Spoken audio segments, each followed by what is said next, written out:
we have a situation where OpenSea potentially is at fault, but that is open for discussion. We have a Bored Ape owner here who is filing a $1 million lawsuit against OpenSea over his stolen NFT. And again, it doesn't have necessarily anything to do with this phishing attack that happened over the weekend, but I think the debate can be there of, is OpenSea at all liable for this situation that happened, and does that put them at risk? And then, so I guess the first question is, are they liable? And then even if they aren't liable, do they settle with people like this in a situation where you do have someone losing their valuable NFT on their platform?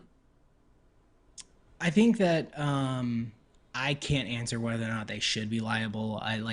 Legally, I do think that they did kind of set a precedent, right? Like, I do know that people have gone to Twitter and said, hey, like, I got, I'm a victim of like a phishing attack, and OpenSea basically gave me the ETH of like what the floor value was of the rarest trait that that item had at the time that it was stolen. So they've kind of put themselves out there as like being like, in a way, like having to compensate.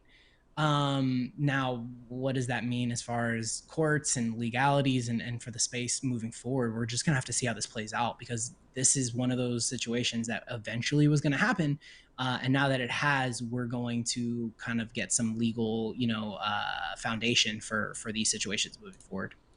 Yeah, and he's specifically calling them out a little bit here on not making a decision on a bug that they knew was live. So this comes directly from the filing, which is again in the justice system at this point. Instead of shutting down its platform to address and rectify these security issues, defendants continue to operate. The defendant risk the security of its users, NFTs, and digital vaults to continue collecting 2.5% of every transaction uninterrupted.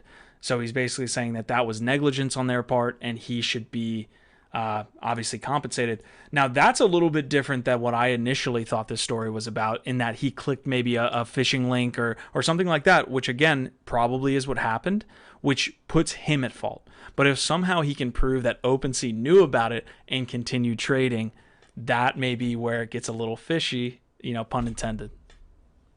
Yeah, yeah, and we're gonna see. And to Chat's point, Coca in Chat, brought up the fact that OpenSea does have like these disclaimers and stuff in their terms.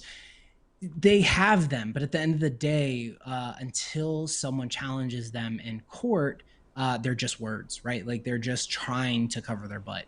Now that they actually have a legal, situation where they're being sued, and now you've got legal ramifications, this is going to set the precedence for what they could and can't, be liable for. So, despite the fact that it's written, until you go to court, until you actually have, these experiences, you don't know how solid that case is. So, obviously a lot of these situations in the past come from, companies that, have already, there's somebody has come before them and they're copy pasting, those terms. And in the Web3 space and what OpenSea is doing, those terms are written by a lawyer in the hopes that it is accurate when they come up to a legal situation like this. So we're gonna see. We're gonna see how it works. Yeah, just to throw some light on this, although it shouldn't be that light, the guy's name is also interesting. Timmy McKimmy. Timmy McKimmy. Timmy. We need Timmy. Timmy, get on the show, man. Come in and tell your story, man. I need the Timmy McKimmy story, the documentary, if you will. But little Timmy needs to come through NFT Live. Timmy.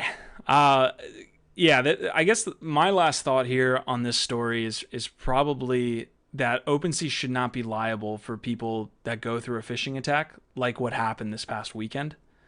It's like saying that somebody got phished on their phone and that somehow it's the phone manufacturer's like job to keep them safe. It's not necessary. Like, I don't see that, but the added additional thing here of OpenSea having a situation where could you prove that they knew about it, that's the piece. But once they do settle with someone like this, that seems like a floodgate scenario that they don't want to get involved in.